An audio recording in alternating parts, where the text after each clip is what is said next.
नमस्कार, जनमानस विवेचना के यूट्यूब चैनल पर आपका स्वागत है। मैं हूं अमरेंद्र भूषण खान। ये इंडिया मोबाइल कांग्रेस का आज यहाँ पे उद्घाटन हुआ है। 3 दिन तक 27, 28, 29 तक चलने वाले इस कार्यक्रम का उद्घाटन प्रधानमंत्री नरेंद्र मोदी ने किया। अभी तक भारत में जिस तरह से टेक्नोलॉजी के क्षेत्र में प्रगति हुई है, उसकी चर्चा प्रधानमंत्री नरेंद्र मोदी ने की। साथ ही राजनीतिक दलों और पूर्व की सरकार यानी मनमोहन सिंह की सरकार पर उन्होंने कटाक्ष भी किया। पूर्व सरकार को, मनमोहन सिंह सरकार को जहां वो एक स्टेबल रुके हुए स्क्रीन के रूप में परिभाषित किया, वहीं अपनी सरकार को एक बॉर्डर। और ऐसी ही स्थिति उस समय सरकार की भी थी।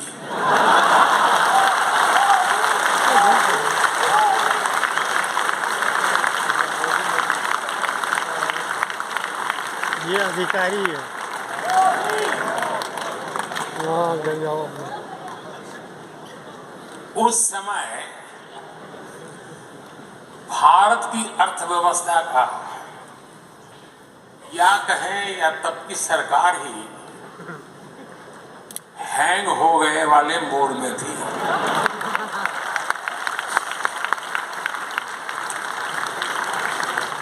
और हालत तो इतना बिगड़ चुका था, रीस्टार्ट करने से कोई फायदा नहीं था। बैटरी चार्ज करने से भी फायदा नहीं था, बैटरी बदलने से भी फायदा नहीं था। लोगों ने ऐसे आउटडेटेड फोन को छोड़ दिया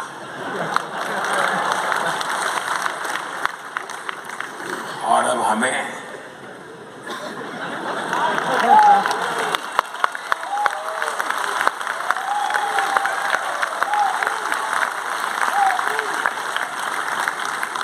सेवा करने का अवसर दिया।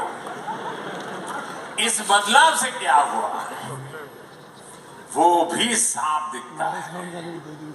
उस समय हम मोबाइल फोन्स के इंपोर्टर थे, आज हम मोबाइल फोन के एक्सपोर्टर हैं। तब मोबाइल मैन्युफैक्चरिंग में हमारी प्रेजेंस ना के बराबर थी, लेकिन आज हम दुनिया के दूसरे सबसे बड़े मोबाइल मैन्युफैक्चरर हैं। तब इलेक्ट्रॉनिक मैन्युफैक्चरिंग के लिए कोई क्लियर विजन नहीं था। आज हम इलेक्ट्रॉनिक मैन्युफैक्चरिंग में करीब 2 लाख करोड़ रुपए का एक्सपोर्ट कर रहे हैं।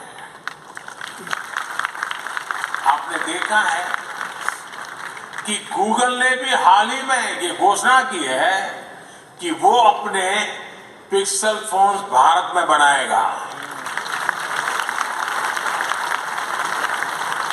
सैमसंग के फोल्ड 5 और एप्पल के आईफोन 15 पहले ही भारत में बनना शुरू हो गया।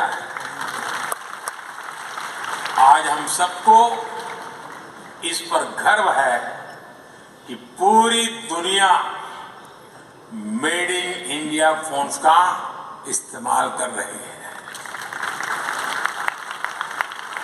साथियों, है कि हम मोबाइल और इलेक्ट्रॉनिक मैन्युफैक्चरिंग में अपनी सफलता को और आगे बढ़ाएं। टेक इकोसिस्टम में हार्डवेयर और सॉफ्टवेयर दोनों की सफलता के लिए जरूरी है कि हम भारत में स्ट्रॉन्ग सेमीकंडक्टर मैन्युफैक्चरिंग सेक्टर का निर्माण करें। सेमीकंडक्टर्स के डेवलपमेंट के लिए सरकार ने पहले ही करीब 80,000 करोड़ रुपीस की पीएलआई स्कीम चलाई है। आज विश्व भर की सेमीकंडक्टर कंपनियां भारतीय कंपनियों के साथ मिलकर सेमीकंडक्टर असेंबली और टेस्टिंग फैसिलिटीज में इन्वेस्ट करना शुरू कर दिया है। भारत का सेमीकंडक्टर मिशन सिर्फ अपनी डोमेस्टिक डिमांड ही नहीं, दुनिया की जरूरत पूरी करने के विजन पर आगे बढ़ रहा है। साथियों, विकासशील देश से विकसित देश होने के सफर को अगर कोई और तेज करता है तो वो है टेक्नोलॉजी।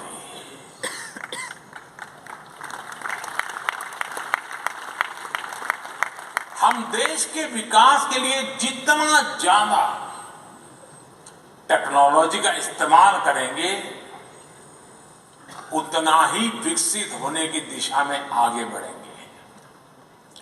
डिजिटल टेक्नोलॉजी में हम ऐसा होता हुआ देख रहे हैं जहां भारत किसी भी विकसित देश से पीछे नहीं है। ऐसे ही हर सेक्टर में बदलाव लाने के लिए हम उसे टेक्नोलॉजी से जोड़ रहे हैं। हम सेक्टर्स के हिसाब से अलग अलग प्लेटफॉर्म्स बना रहे हैं। लॉजिस्टिक्स के लिए पीएम गति शक्ति national master plan, health care के लिए national health mission, agriculture sector के लिए एग्री स्टैक, ऐसे अनेक प्लेटफॉर्म बनाए गए हैं। साइंटिफिक रिसर्च क्वांटम मिशन और नेशनल रिसर्च फाउंडेशन में भी सरकार बड़े पैमाने पर इन्वेस्ट कर रही है। हम indigenous design and technology development को भी लगातार प्रमोट कर रहे हैं। मुझे ये जानकर भी खुशी हुई, इंटरनेशनल टेलीकॉम यूनियन और इंडिया मोबाइल कांग्रेस साथ मिलकर innovation and entrepreneurship for SDGs विषय पर एक इवेंट कर रहे हैं। साथियों, इन सारे प्रयासों के बीच एक बहुत ही इंपॉर्टेंट एस्पेक्ट है जिसकी तरफ मैं आपका ध्यान ले जाना चाहता हूं। साइबर सिक्योरिटी कॉम्प्लेक्सिटी का क्या है और उसके क्या दुष्परिणाम हो सकते हैं। G20 समिट में भी इसी भारत मंडपम में साइबर सिक्योरिटी के ग्लोबल थ्रेट्स पर गंभीर चर्चा हुई। साइबर सिक्योरिटी के लिए पूरी मैन्युफैक्चरिंग वैल्यू चेन में आत्मनिर्भरता बहुत जरूरी है, चाहे हार्डवेयर हो, सॉफ्टवेयर हो या कनेक्टिविटी। जब हमारी वैल्यू चेन का सब कुछ हमारे नेशनल डोमेन में होगा तो हमें इसे सिक्योर रखने में भी आसानी होगी। इसलिए आज इस मोबाइल कांग्रेस में ये चर्चा भी आवश्यक है कि हम ट्रबल मेकर से दुनिया की डेमोक्रेटिक सोसाइटी को कैसे सुरक्षित बनाएं। साथियों, लंबे वक्त तक भारत ने टेक्नोलॉजी की कई बसेस मिस कर दी है। इसके बाद वो समय भी आया जब हमने ऑलरेडी डेवलप टेक्नोलॉजी में अपना टैलेंट दिखाया। हमें हमारी आईटी सर्विस इंडस्ट्री के उसने भी उसको अभी बढ़ाने के लिए जो प्रयास हुआ है, लेकिन अब 21वीं सदी का ये कालखंड भारत की थॉट लीडरशिप का समय है।